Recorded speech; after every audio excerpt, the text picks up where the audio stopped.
हरे कृष्णा दंडवत प्रणाम आप सभी को। तो आज हम शिक्षा अष्टकम श्लोक 4 पे चर्चा करेंगे। न धनम न जनम न सुंदरीम कवितां वा जगदीश कामये मम जन्मनि जन्मेश्वरे भवताद भक्तिर अहेतुकी त्वयि। इसका अनुवाद है, हे सर्व समर्थ जगदीश, मुझे धन एकत्र करने की कोई कामना नहीं है। न मैं अनुयायी सुंदर स्त्री अथवा सालंकार कविता का ही इच्छुक हूँ।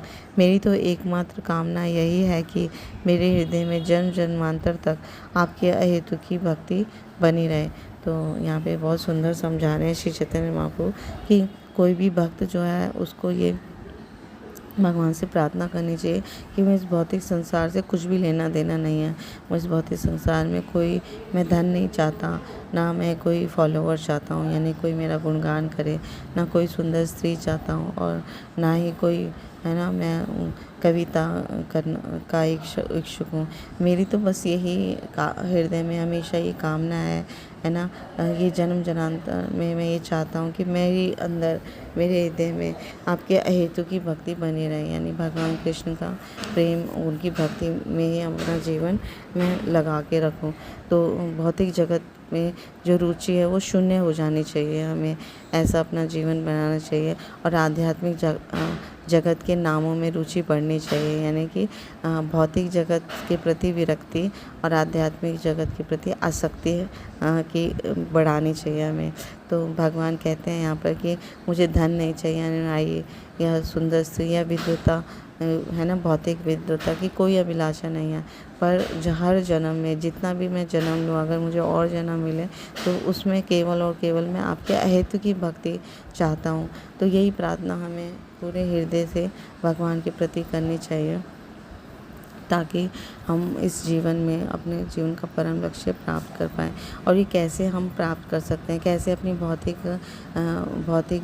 भौतिक संसार के आसक्तियों को काट सकते हैं, जब हम निरंतर सतत भगवान कृष्ण के पवित्र नामों का हरे कृष्णा कृष्णा कृष्णा हरे हरे, हरे राम राम राम हरे हरे, भगवान के इन पवित्र नामों का जब हम जप करेंगे, कीर्तन करेंगे, है ना, साधु गुरु शास्त्र को फॉलो करेंगे और उनके अनुसार अपना जीवन ढालेंगे, शुद्ध भक्तों का संग करेंगे, तो धीरे धीरे ये हमारे हृदय की जो भौतिक सारी कामनाएं जो हैं वो ख़त्म हो जाएंगे और आध्यात्मिक रुचि, आध्यात्मिक आसक्ति हमारे हृदय में जागृत होगी।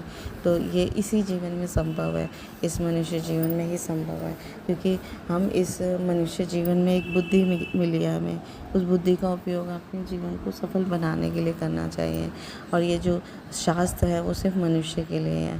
तो जब हम भगवद गीता का अध्ययन करेंगे, है ना, और श्री गुरु के मुख से श्रवण करेंगे, है ना, सीनियर वैष्णव वरिष्ठ वैष्णव के श्रीमुख से निरंतर श्रवण करेंगे, है ना, साधु संग करेंगे, तो ये पाना या ये इस श्लोक को अपने जीवन में उतारना, है ना, बहुत सरलता से हम कर लेंगे, संभव हो पाएगा, अपना जीवन हम सफल बना पाएंगे।